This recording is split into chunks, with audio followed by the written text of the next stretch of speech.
For sure. Go. Koki. Just one thing that Purdy said just before I just give set some context and some tone for those of you that don't know me. One thing that I think is really important about pitching that I think most founders, and I've spent 20 years of my life on your side of the desk and 5 years on this side of the desk. So I always think with founder head. That's my natural state is founder head, and I'm a very reluctant VC. Anyway, so one thing about pitching and pitch material and cold emailing or getting them for whatever the pitch process is that a lot of the pitch is actually pre-pitch. So a lot of what I would try and encourage us as a community to do is to try and get as much of the pitch and the relationship and information in the pre-conversation and the pre. So when you're pitching, it's just validation. It's just almost just like a tick box. I think especially when you're in the room and when you're doing a face-to-face pitch, a lot of what I find really useful is the preamble. I want to fall in love with you before we even open a PowerPoint or a PDF or a Notion or whatever it is that you're going to present. So I just wanted to say that up front. I think a lot of pitching is actually pre-pitching. Just to put it out there. Is this your pre-pitch for your own fund? That was us. This is pre-pitch my own fund. Yeah. Before you pitch, before you actually do.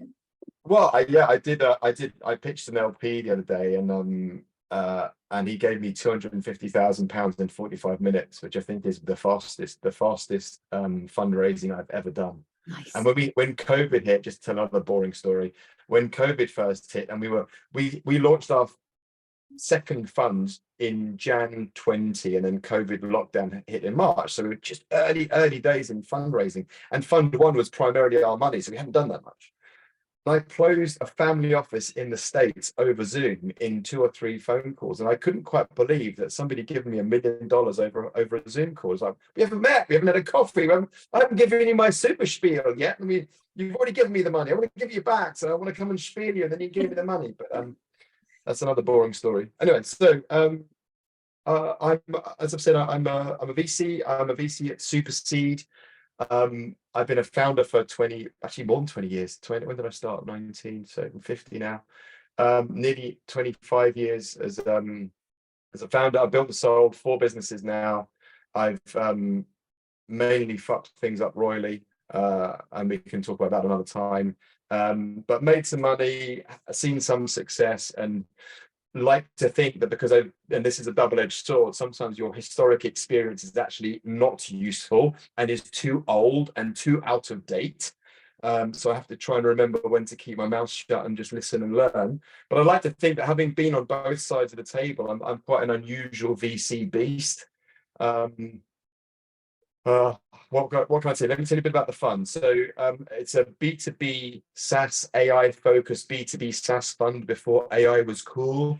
It's all me and my partner ever known as B2B SaaS, and the AI or the smarter tech flavored version of B2B SaaS. There's a second fund is a £50 million UK fund.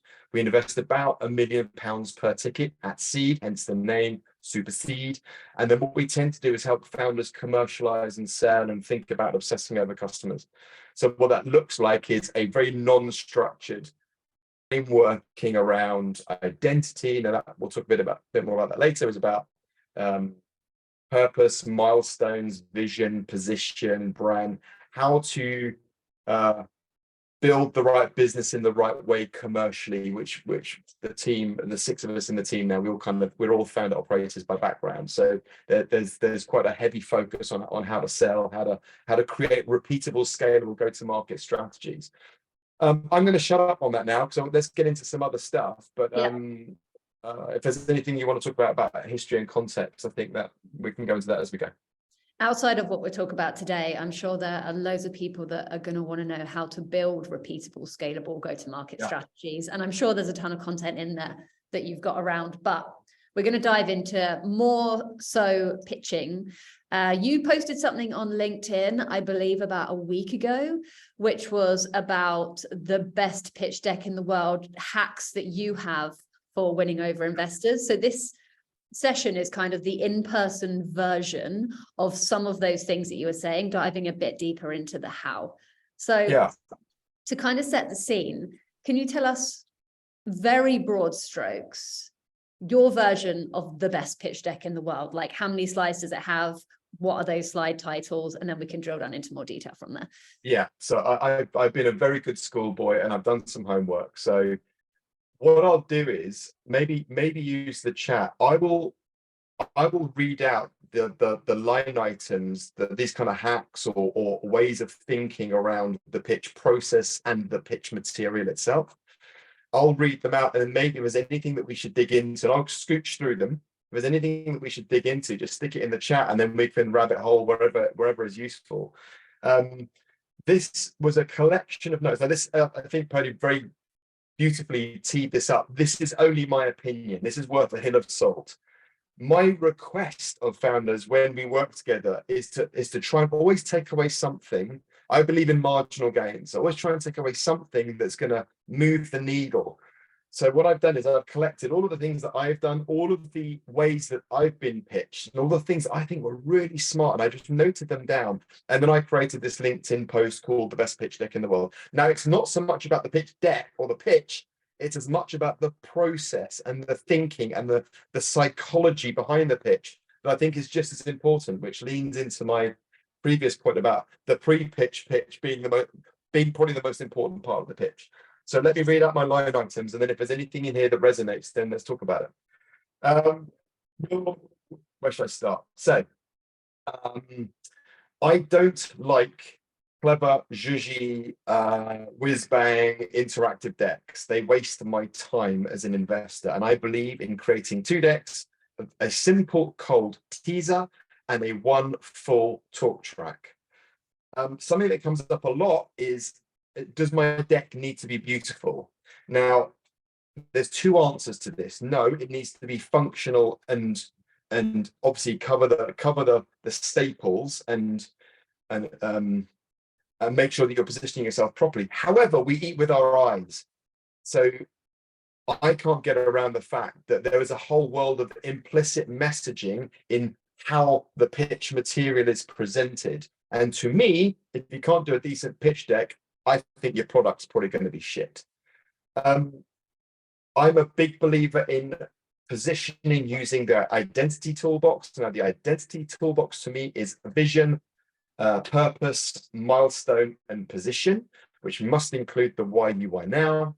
I really like data rooms, which go slightly behind the scenes. When you release a data room to an investor, is up to you. It doesn't have to be immediately, but then why wouldn't it be? So don't worry too much about an investor stealing or sharing. I mean, some of the arsehole VCs will just send competitive decks to their portfolio. I will never do that. I think that's an arsehole move, but that does happen. So you have to be, depending on what you're building, you can be protective, but build a data room. And the one thing that was done to me relatively recently, maybe a year or so ago, which I found super smart, was they started collecting all the stupid questions people like me ask, and they headed their data room with an FAQ, which every time I asked one of my stupid questions, and they found it in a non-condescending way, I did it beautifully, was like, we've been asked this one, let me take you through how we've structured this question. It would take me to the FAQ and go, boom, boom, boom. I go, oh my God, that's awesome. What that's told me was implicitly, they've thought this shit through. Super, super powerful.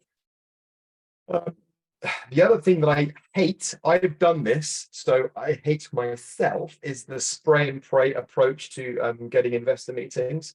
Map the network, work the list that you want, and work the list backwards. So you fuck up on the people that you care least about, and then you work up to the tier ones in the top of the list. Ask what, as you're having conversations, ask what data, KPIs, metrics, things investors are looking for. Investors lie, so be the best filter in the world, and you can drill down into what the market is finding important. So wherever you are in the process, just ask, what are you looking for? Are we a fit for your portfolio? What data, what KPIs, how would we be compelling to you? And learn, create FOMO. I think we're going to talk a bit more about this later. FOMO can't be bullshit. It can only really work once you have some hook of a relationship. So find the hook of a relationship and then find a time box, a desire or a need or something around FOMO. We can dig more into that as you please. This is a hateful one. I apologize in advance, but always try and get a referral into an investor. You will be heard. You might not be taken as seriously or more seriously, because just because you've been referred in doesn't, the referee might be doing a favor or some kind of softening, but you need to get in the room anyway. So referrals work. In cold connections, I don't mind. Some VCs will list, I only speak to people that I get a reference from, and that I think is a dick move. But I love cold. I've no issue with cold inbound, either via LinkedIn or email or other or whatever. But just to follow the very simple rules, anchor your positioning up front, maybe even in the title line, use bullets and always include the ask. So really short, succinct, and be very smart about it, very cute about it. This happened to me about 18 months, 2 years ago. We said no to a deal. I said no to a founder who I really liked. It was a little bit too late stage. He went through my LinkedIn, Crunchbase, and other resources, found 3 people that he wanted to speak to, and then asked me for referrals to each of them individually with a reason why. So he did all the homework for me. And I found that mega impressive. And I was absolutely void to do it. I had no problem doing that at all. But do not do the, oh, do you know anyone that can help us? Like, no, fuck off. I'm not going to do your homework for you. But if you go to my list and go, I want to speak to Billy, Susie, and John, I go, absolutely, I'm on that. Add stupid questions as you're going. Remember to add stupid questions to the FAQ. No video swirly pitch deck, no cool stuff. A no isn't a no was the other thing that I come up. A no is never a no. I've invested like 3rd and 4th time round. So don't ever listen to a no. Always find a way to stay in touch. Monthly updates is great, but always try and find a way to stand out, do something personal. I'm only talking about your mapped investor, the ones you really want to speak to.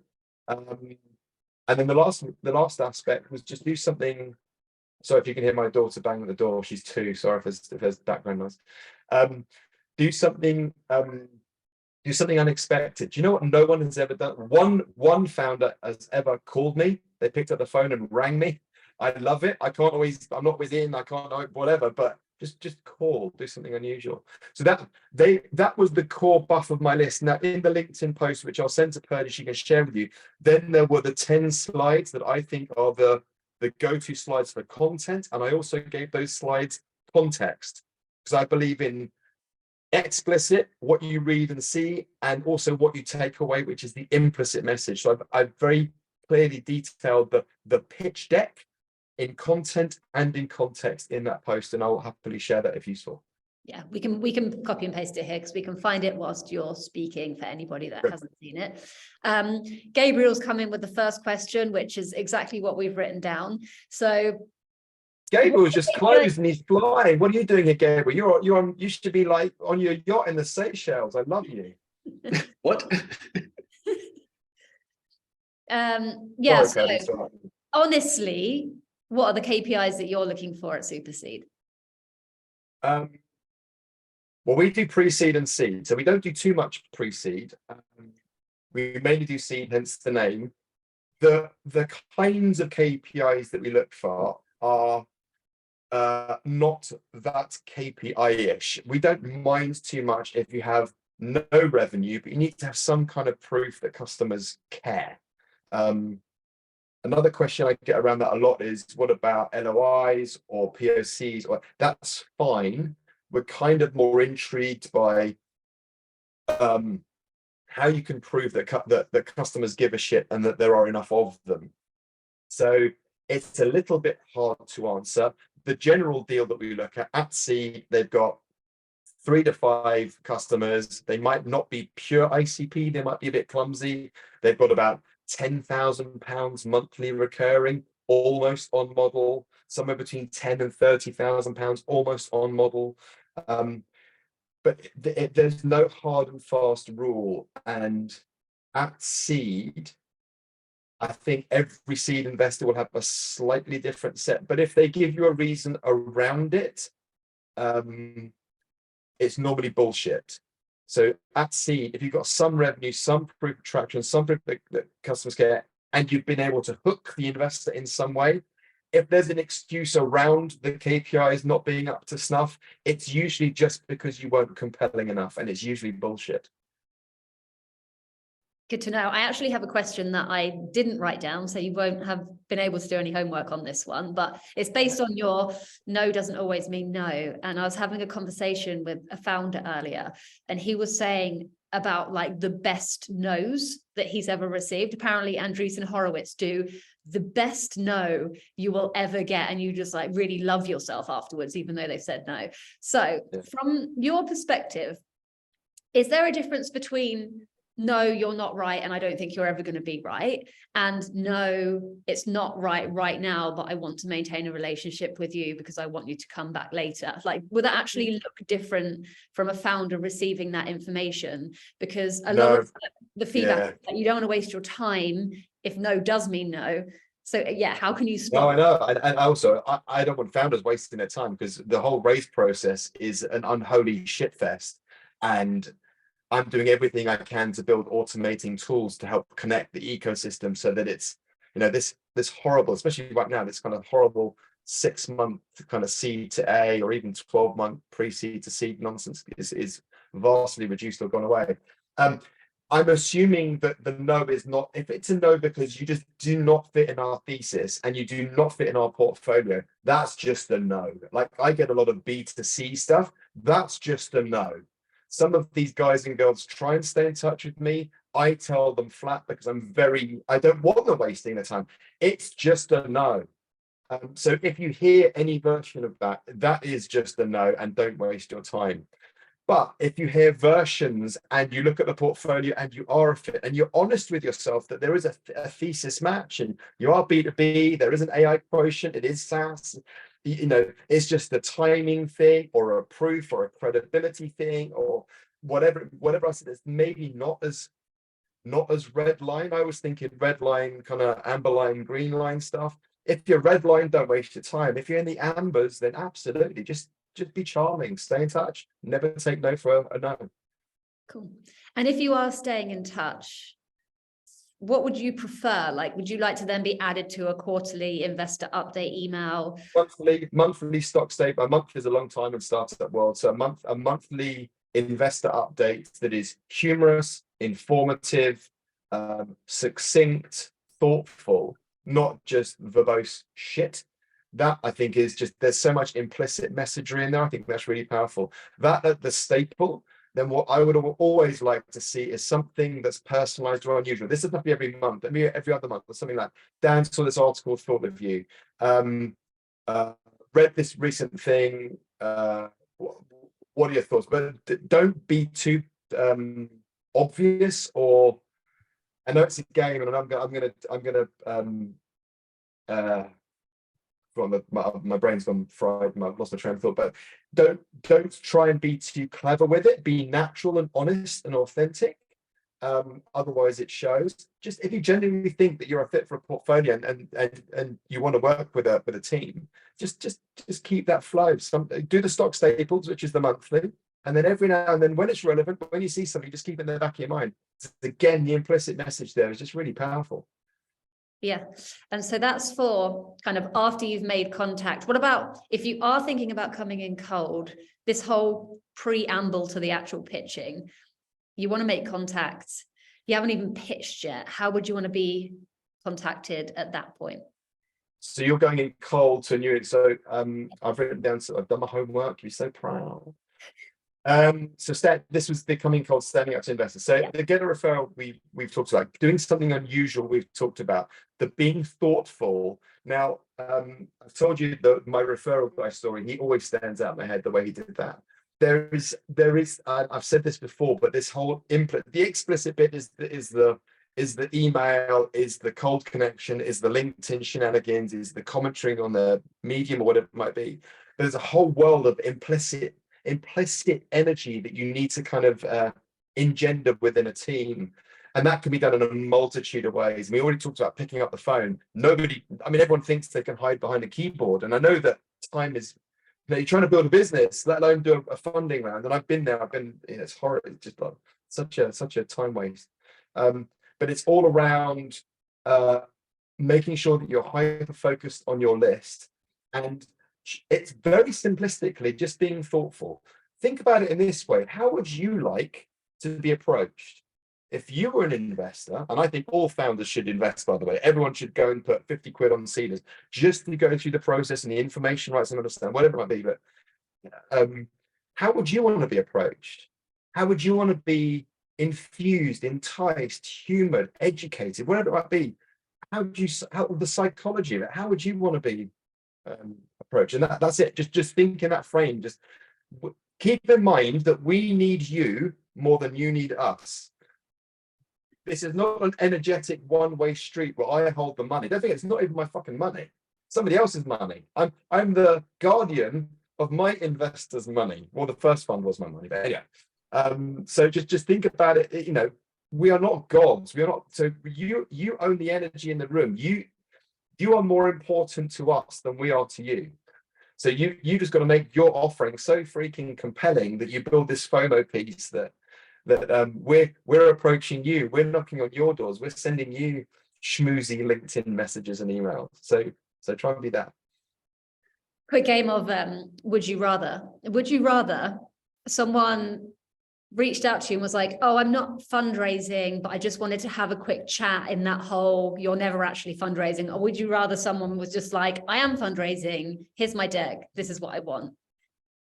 I want the pictures that I love are so it's a very succinct email, cold or warm, whatever, which is super bulleted and just like succinct, and all the capers that everyone on this call will already know, with an interesting story narrative or some kind of flow into it. It's not just like, you know, bullets and chew it and go away. But I want somebody, I love it when people go, I'm raising in 3, 6, 9 months. You would be an ideal partner for these reasons. They've gone through the portfolio. They know where they would potentially fit. They know our investor base. They know they've done some thoughtful research. We're raising and then all the standard stuff. So it's a tee up to the raise.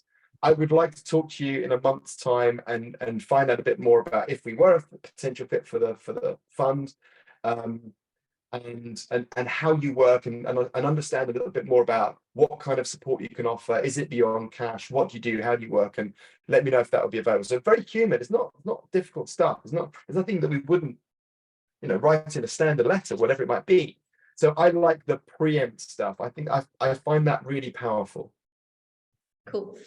And you touched on this, but creating FOMO. Yes, a bastard.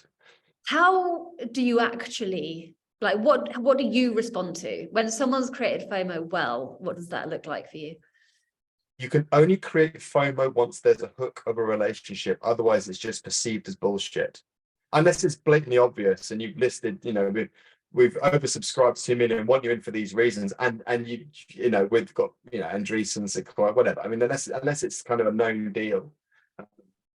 But getting to that point where you need the FOMOs once there's a relationship with a potential investor. Don't try and do it before, or you can do very light versions of it before, but you only get one shot, and if you're caught out, you've blown your wad. So you have to be quite thoughtful about it.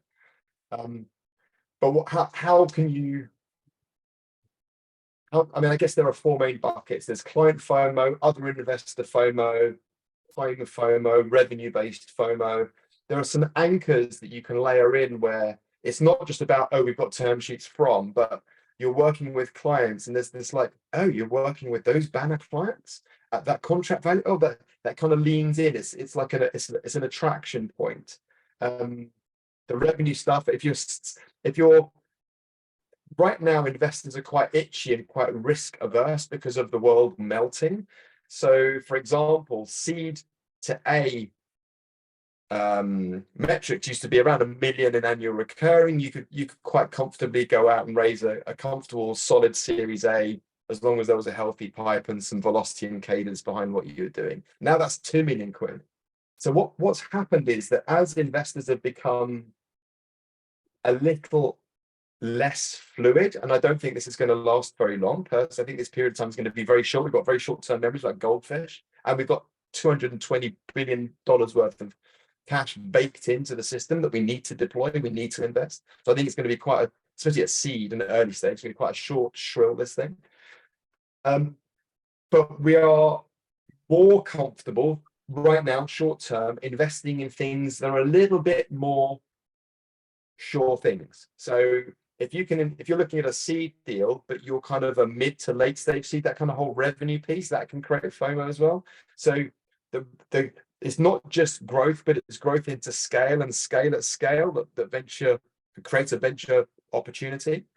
And I don't think founders always appreciate that there has to be this growth to scale to scale to scale. So that you can do something on the revenue side that creates FOMO as well. I know I'm waffling, sorry, Purdy, rein me in if I'm talking shit. No, it's all good. Growth to scale to revenue sounds good. And we'll get to questions. Well, on that, just one point. I mean, a lot of conversations I have where people don't understand between growth and scale. Mm-hmm. So growth is, income and cost are, parallel and everyone's happy because the company's growing. But scale is when they diverge and there's a bigger gap between cost base and revenue. And then scale is the velocity and cadence of scale. So understand, problem solution to product market fit to growth to scale. Understand how that looks for your businesses and understand how you can tell a narrative about how you are doing, problem solution fuckery to understand product market fit and how you're going to get from there to product market fit to growth to scale, and then show how that narrative and your ICP ranges and how you're building that model out grows over time. That's a magic sauce to investors. One last quick question on FOMO. I've seen a lot of founders try and create FOMO by just saying we're closing the round next week. Yeah, bullshit. Does bullshit. That make you go like, oh no, like I'd rather not? No, sometimes it's true, and so I've been caught out of, oh god, please don't. And actually, they genuinely they are about to close, but they would really like us on the cap table, which is lovely. I have no problem with if there's a relationship piece and there's a reality, then that's fine. Saying we would like to close, we've got this. We have the option to close within this time frame, which we're considering. This is all about thinking and strategy. If we do this means this to our strategy. If we do that, then it means something else. And having that train of thought through the race, because you're not just raising an arbitrary figure to get to an arbitrary point in time. You're raising to hit a milestone. And if there is a narrative around different quantums creating different strategic outputs, I think that's just really smart thinking. Right. So you're saying we could close next week, but we'd like you on the cap table, which we appreciate might take longer, but might help us to get to X, Y, Z. Yeah, and that might be a value add piece, and that might be that this cash will enable more of something. The only counter to that is that early days, it goes without saying, do less for fewer. So don't try and be all things to all people and just niche and onion layer out. And that's again what investors find very attractive, is the thoughtful nature of my strategy is very ring fenced and very time boxed.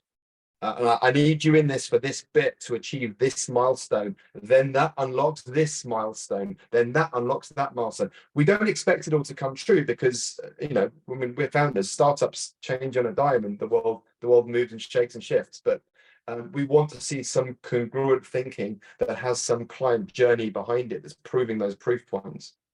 Cool. Last question from me. Before that, we were going to talk about kind of the mission and the vision and that kind of thing. Dan actually came in and talked to a previous cohort about that, and we've got an entire video on it, so we can send it to everyone and you can just listen back. So last question from me. Any other red flags?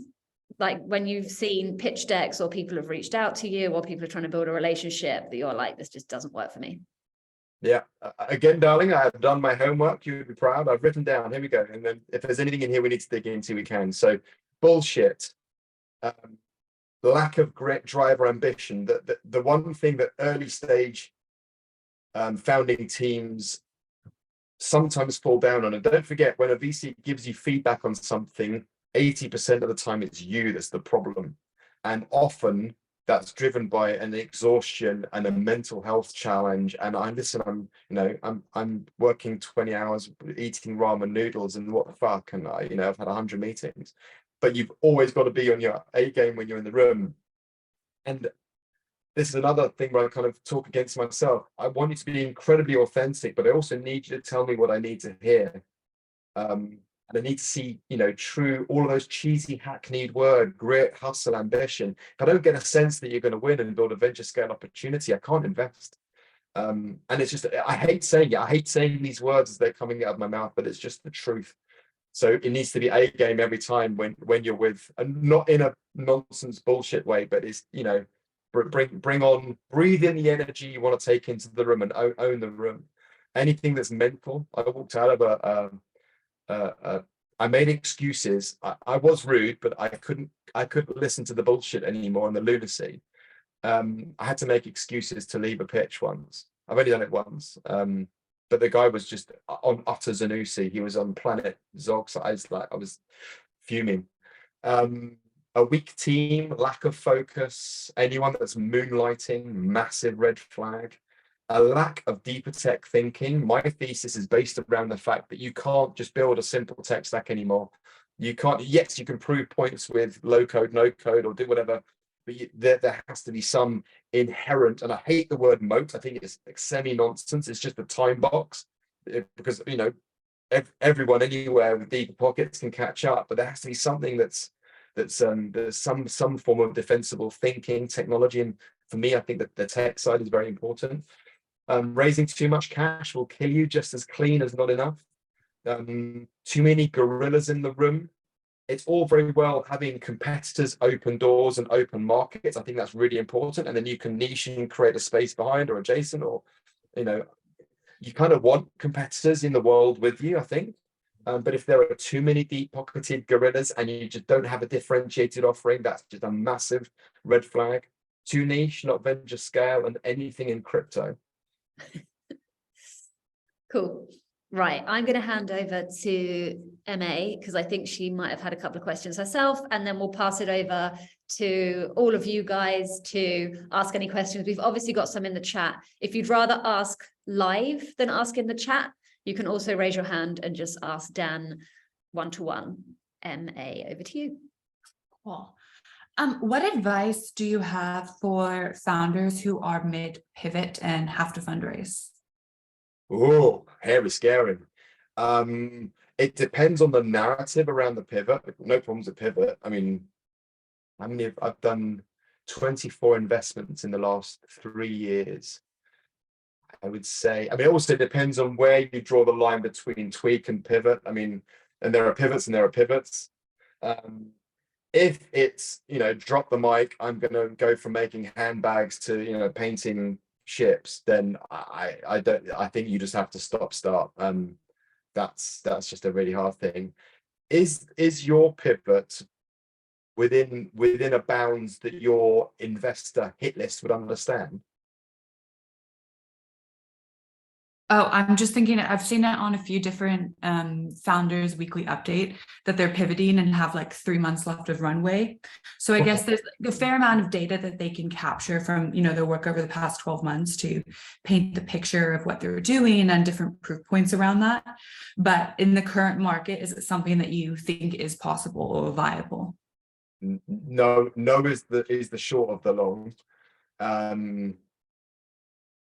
I have seen, I looked at a team not so long ago that had got very close to their target close. They were raising £2 million at seed, and then we're going through a pivot. So I think it's down tools and focus on customers' time. I just don't see how you can be building your business and going through the transformation, depending on what that is, and doing a raise journey. That's just misery on misery on misery. So down tools, get to proof point, focus on customers, because I don't really matter.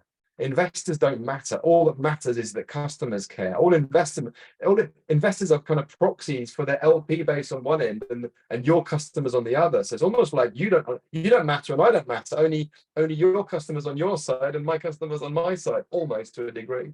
So I would focus on the customer base and ignore the rest.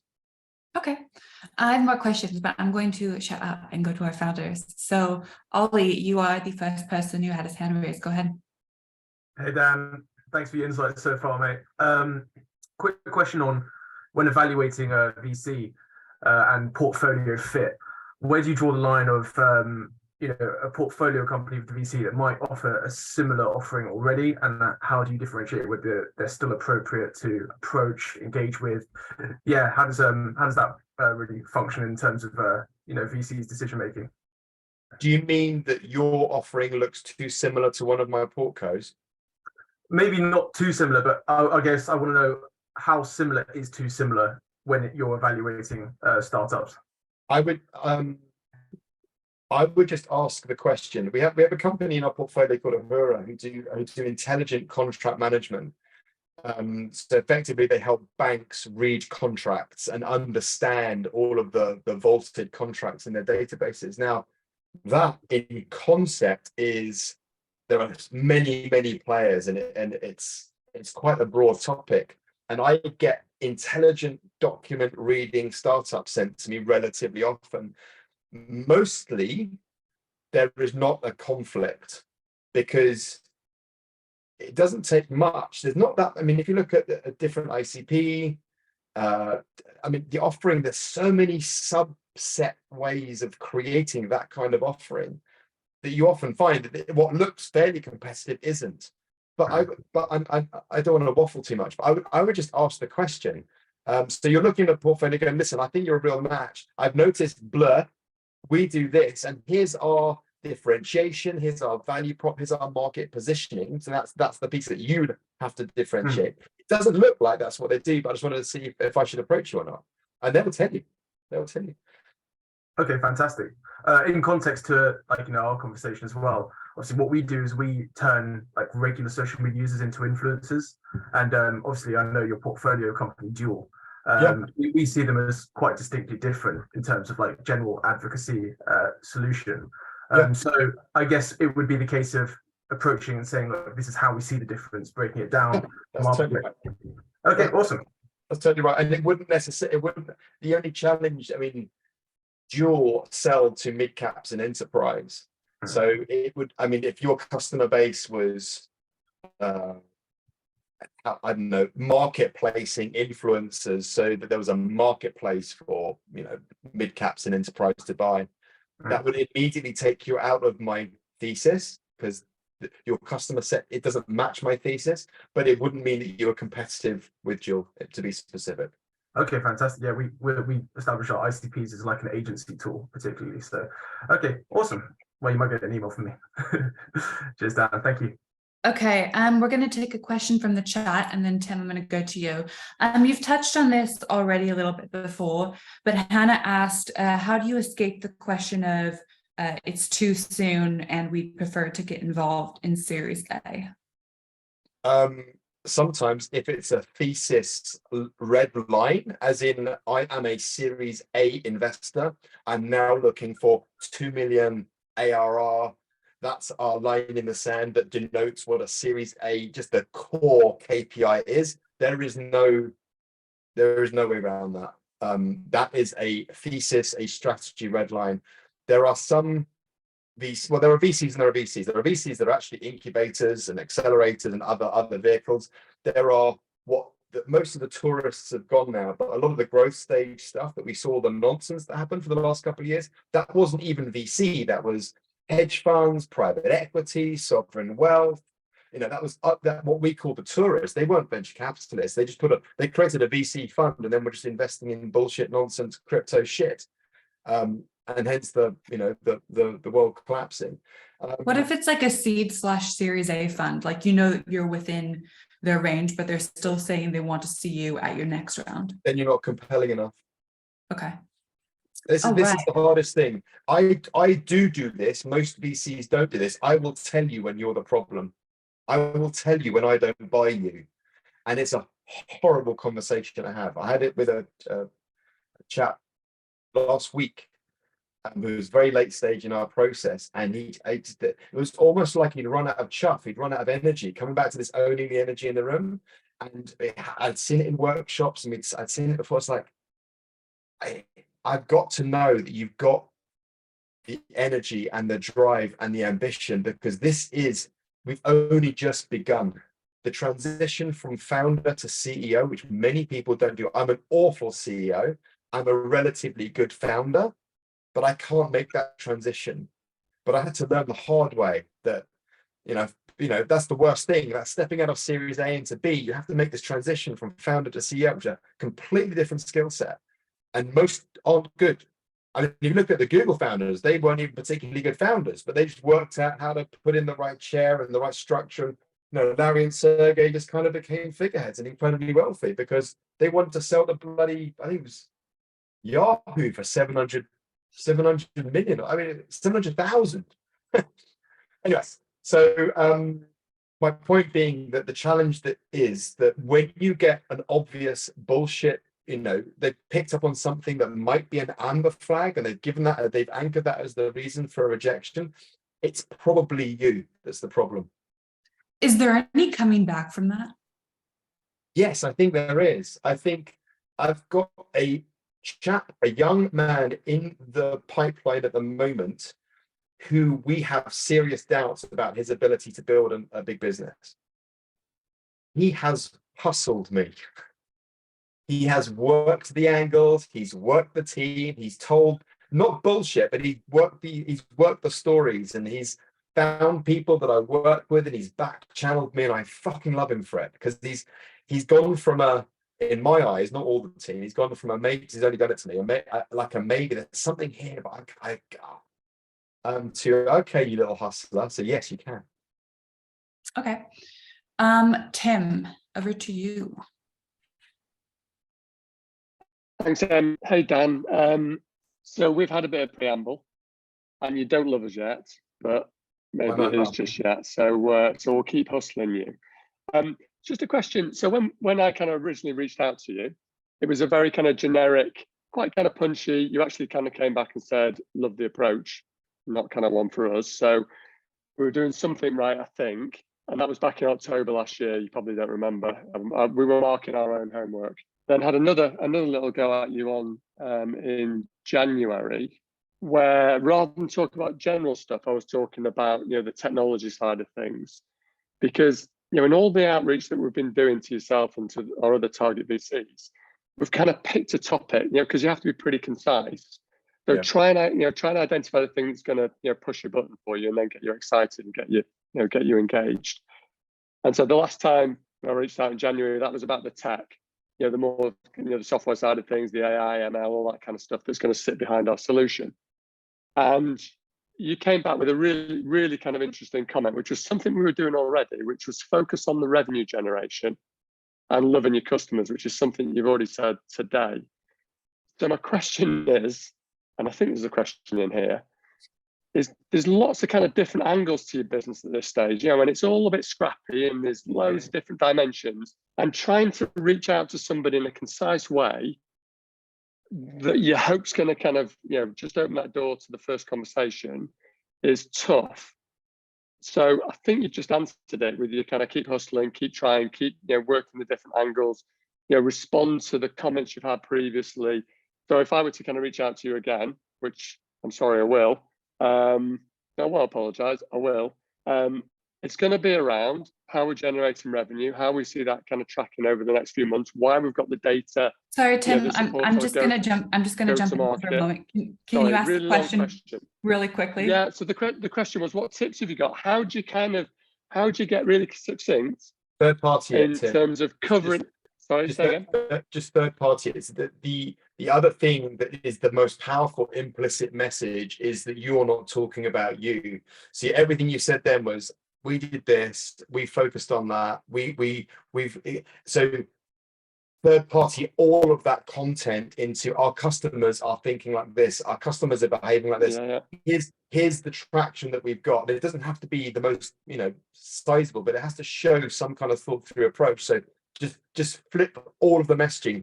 Like I was saying, you don't matter, I don't matter, they matter. So flip everything to them, not you or me.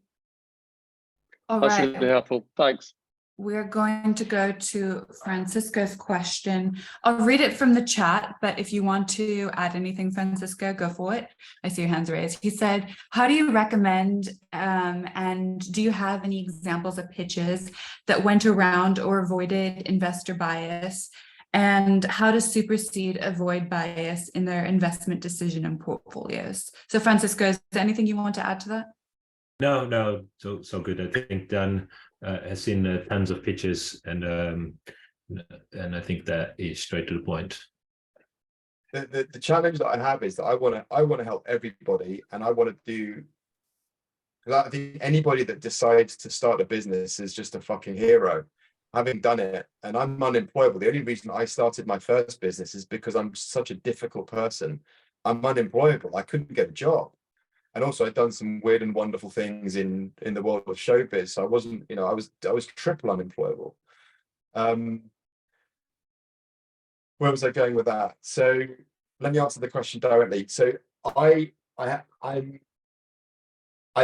often say things that are quite difficult topics, and one of them is around female founders as an example. And I get punched in the face a lot for my commentary on female founders and but there's bundling the whole D&I, there's bundling the whole, you know, do black founders get funded, do females get funded, do one-legged green lesbians get funded, whatever.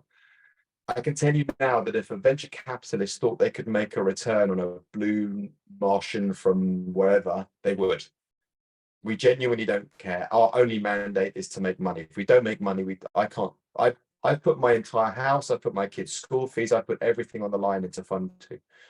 So you know, I'm almost in the same boat as you. And even the ivory tower looking venture capitalists, until you're tier one and 30 years in the game, and don't forget, most funds don't return capital for 15 years. Unless, so it's not the game that I think that most people think that it is. I can tell you for a fact that every time I get a deck, and maybe 1 in 50 of the decks that I see has a female founder or a woman on the team, just to use that as an example, I will double look at it, triple look at it, quadruple look at it to make sure that I'm not missing something, because I'm so overtly conscious of, I don't believe that I'm biased, whatever, but I know that there is a massive narrative, which is a good thing, around paying attention to the things that we might be a little bit subconsciously or consciously dismissive of. So is that the same for all VCs? No, because the problem that we have in venture capital is that it's a very, very particular beast that doesn't care about any of the things that the woke moral police think that we should. We don't give a fuck. We just need to make money. Now, I think there are 3 camps of making money. There's almost like doing harm, doing nothing, and doing good, or doing no harm. I don't know. There's kind of 3 camps. Of course, I'm not going to be investing in, I don't know, tobacco factories that are selling cigarettes to teenagers in Mexico, but anything beyond harm, there is a whole world of grey space. I'm starting to waffle, but I genuinely do not believe that if a VC thought they could make money from any hyper sapiosexual, green, one-legged, whatever, we just would. And the numbers that you see, for example, around female founders, the whole 1% funding stuff is just nonsense. I pulled the data. I mean, if you look at, there are 14% of companies set up last year had a female founder in. And 6% at a push were venture backable. Yeah, I've got 3 female founders in my portfolio, which is triple the fund size is probably triple the ratio. And that, could we be more attractive to women? Yes. Could we be smarter? And I put a little rainbow in my name on LinkedIn because I was told just to be explicit that you're friendly to LGBTQ. I couldn't give a monkeys if you're LGBTQ. Can you do the job? Can you build a venture scale business? And that's it. And any excuse underneath that as to why somebody wasn't being funded, I'm sorry, I don't buy it. They just weren't compelling enough. The proposition wasn't compelling enough. And I know that's that's a harsh thing to say, but it's just they're the facts. That's good. Thank you, Dan. All right. Going to go to a slightly less spicy topic. Yeah, sorry, Question did I get from contentious? Aiden. Do people want to punch me? Sorry. No, it's great. You hate women, it's fine. No, I'm kidding. Question from Aiden. I was totally joking, by the way. What's your thoughts on live pitches in a data room? Would you watch a 4-minute pitch video, or should you just go straight to the deck? So there's a process answer to this question, and then there's a post-process answer. So the process answer is I need the quickest way to get to the answers that I need to see if you're worth a second look. The only way to do that is a very simple short teaser deck PDF, something that I can go boom, boom, boom, almost formulaic, boom, boom, boom. As a supplement to that, I go, oh, this is super interesting. I'm going to watch a video. I'm going to listen to a podcast. I'm going to go through a data room. So process-wise, the touch point one, cold, has to be the simplest way for my simple brain to absorb what I need to go. Because I see 15 decks a day personally, the company maybe another 20. It's just really, really hard. And I want to help everybody and get everyone connected with everybody, even if it's not my staff. I can't do it. Can't do it. And there are people on this call I've had to have really difficult conversations with. Hey, we're going to go to Gabriel. I see you have a question in the chat, but why don't you just ask it IRL? Yeah, sure. Hi, Dan. Very nice to see you again. Lovely. My question, has just disappeared. It's basically do you have any limitation on what you consider B2B? So when I think we first connected, I was building a marketplace. Yeah, you're too sexy. I don't like marketplaces, and it's too sexy. So we've pivoted into B2B SaaS now for the supply side of our marketplace. Yeah. And we're building in an AI element in the future. So you mentioned B2B SaaS and AI, and my ears light up. So yeah, just wondering. Yeah, I don't like marketplaces, but I do love value-add marketplaces. And this might be where your AI engine comes in. So just to use you as an example, why you wouldn't meet thesis, and we kind of had this conversation before, is it's too light, it's too replicable, it's not thesis-centric enough around we invest in the back office to GlaxoSmithKline making their payroll or doing function X in operations, not the cool, sexy stuff that you do. You're too consumer facing for our thesis. So that's an immediate red line. Now, that said, that's step one, but you're now looking at building some kind of value add SaaS platform. Yeah. Value add marketplace or SaaS marketplace, I think other people call them. It's a SaaS enabled marketplace. We're building the B2B SaaS to power. Right. So in that instance, if there was a almost like a Trojan model, which was a smart way of getting larger businesses to create efficiency and productivity, I would be all over you like a rash. Okay, well, I'll email you then. Rash me. All right. I'm going to take a question from Jim, then Amir will go to you. We only have 2 minutes left, so we'll go really fast. How important is the compatibility between the founder and investor, and how do you assess it? Yeah, this is a really, really hard question to answer, and it's a really great question. One thing I write a lot about is around almost founders being this kind of self-aware, sentient, thoughtful, but actually the venture capital industry almost wants you to be the archetype of everything that hates venture capital for, as in this kind of misogynistic, narcissistic, sociopathic, hateful, driven, the Travis Kalanick character. I don't give a fuck, and I'm just going to kill you. I'm going to sell my grandmother to make this business work. And I think you can be both. I think you can have the ego and I'm going to kill it and I don't care what you say and we're going to go for it. And also have the self-awareness to go, I now know when to drop the ego and drop the nonsense, and we're going to think and we're going to ask questions and we're going to be open. And I think the most powerful founders that I work with have the ability to flick-flack between these character sets, not in an inauthentic way, almost in an open way, to be I don't care. I'm going to kill it. I disagree with you. You're wrong. You're wrong. Everyone's wrong. I'm right. Fuck you. I'm going for it. And also, whoa, we need to work this stuff out. Okay, who do I need on the rocket ship to Mars? Okay, you. Right, help. I don't understand this. Let's find a solution, and they can drop all of that nonsense and make the right decision. So I think that set, or that, a version of that set is the most powerful. How important is it for me to like? Not. How important is it for me to respect? If I can't invest. So there has to be an ultimate respect. Do we have to want to go to the pub together? No. Would I like to want to? Not that I drink booze, but would I want to like to go to the pub together? Absolutely. Do I have more fruitful relationships with founders where there's this really kind of upward cycle of energy and activity and thoughtfulness and action? Yes. But then I'm a value-add investor, as much as I hate the phrase. So I work very closely with founders to shortcut timescales and to shortcut milestones. Some investors that are pure financial, and keep in mind, less than 10% of all investors have even worked in a fucking startup. So how they're investing at seed and pre-seed, I have no idea. You're idiots. You have no idea how it works. So that blows my mind. It's not the same in the States, but it's the same across Europe, and it is changing slowly. So no, we don't have to be best mates, but there has to be an absolute two-way respect and an openness to making something awesome together. Do you have time for one last question? Actually, no, Amir, we're going to go for you. I know you put your hand down. I'm all yours. And my next call's at 3:30. I'm all yours. Okay, Amir, are you still here? Yeah. Okay, do you want to ask? Hi, Dan.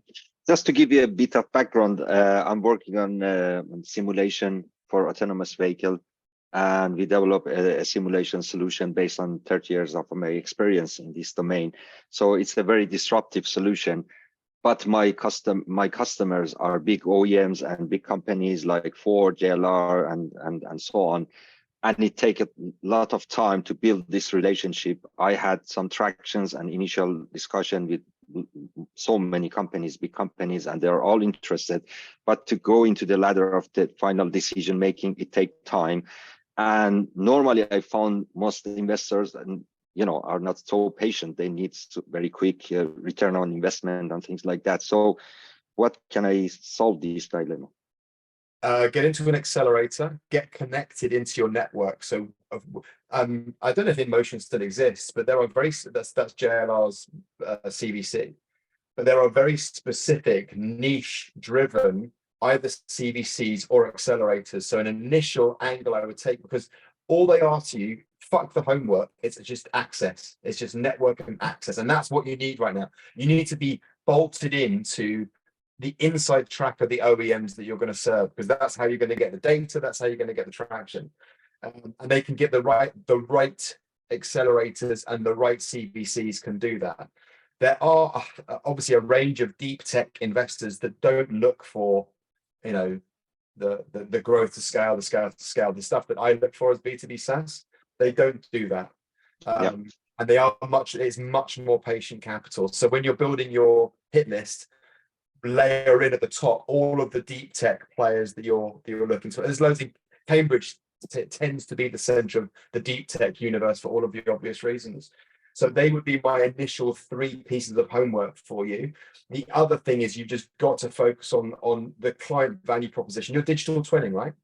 Yes, exactly. So you have a well-trodden path of looking like you digital twins. So you can have conversations and concepts around that, but you have to work out exactly what problem 1, ICP 1, territory 1, OEM 1 is, because if you don't get that onion effect, you're fucked. And that's the hardest thing, is working out where you just got to fish where the fish are, just for the first bit. So accelerators, incubators, deep techers, and then being extremely explicit about product 1, feature 1, ICP 1. That's how I would approach it. Yeah. Thank you. Great. All right. That is where we're going to wrap it. Otherwise, we'd probably be here until tomorrow asking questions. Dan, thank you so much for. I love you. You're my heroes. I'm envious that I'm not on your side of the desk. I'm trapped on this side of the desk. I'm a frustrated founder. You're just amazing.